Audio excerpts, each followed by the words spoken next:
लोकसभा में वित्त मंत्री प्रणब मुखर्जी ने कीमती जेवरात से एक्साइज ड्यूटी हटाने का ऐलान किया है। In respect of customs and central excise, a related proposal that has attracted public attention is the imposition of central excise duty on unbranded precious metal jewellery at the rate of 1%.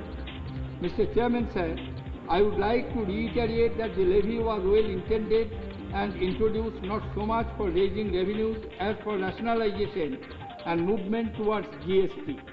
However, the outpouring of sentiment both within and outside the House indicates that we are not yet ready for it. As such, the government has decided to withdraw the levy on all precious metal jewellery, branded or unbranded, with effect from 17th March 2012. Pranab ने वित्त विधेयक पर चर्चा के दौरान property की बिक्री से 1% TDS हटाने का भी ऐलान किया है। इंदौर मंडी में गेहूं से जुड़ी स्टार न्यूज की खबर का हुआ है असर। स्टार न्यूज पर खबर दिखाए जाने के बाद राज्य सरकार हरकत में आई है और खाद्य मंत्री जायजा लेने मंडी जा पहुंचे।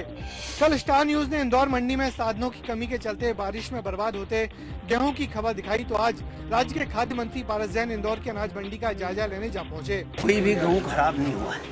केंद्र सरकार ने उसमें प्लास्टिक के बारदान पे बंदिश लगा दी थी। इसलिए लगा दी कि प्लास्टिक का बारदान में जो गेहूं तुलता है तो वो पुल में FCI उस गेहूं को नहीं लेती, उस बारदान के नहीं लेती है। मुख्यमंत्री शिवराज सिंह चौहान गेहूं की इस बर्बादी का ठीकरा केंद्र सरकार पर फोड़ते हैं, जबकि कांग्रेस नेता और केंद्रीय मंत्री ज्योतिरादित्य सिंधिया ने शिवराज सरकार पर ही तोहमत मढ़ी है।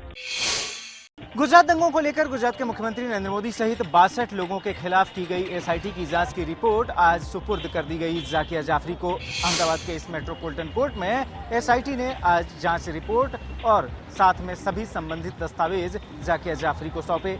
पूरी की पूरी जो क्लोजर रिपोर्ट जो कि इस अदालत में पहले ही SIT सबमिट कर चुकी थी, उसके साथ के जो बाकी दस्तावेज जो कि करीब 22,000 पन्नों के हैं, वो सब के सब जाकिया जाफरी को दे दिए गए। इसके बाद से जाकिया जाफरी ने अब 2 महीने का समय मांगा है इन सभी 22,000 पन्नों का अध्ययन करने और उसके बाद से इस बारे में अपनी बात SIT के सामने रखने के लिए। फिल्म अभिनेता जॉन इब्राहिम को बॉम्बे हाई कोर्ट से मिली है बड़ी राहत। 2006 के रैश ड्राइविंग मामले में जॉन इब्राहिम को बॉम्बे हाई कोर्ट ने प्रोबेशन ऑफ ऑफेंडर्स एक्ट के तहत राहत दे दी है। इसका मतलब यह है कि जॉन इब्राहिम अपनी 15 दिन की सजा जेल में नहीं काटेंगे।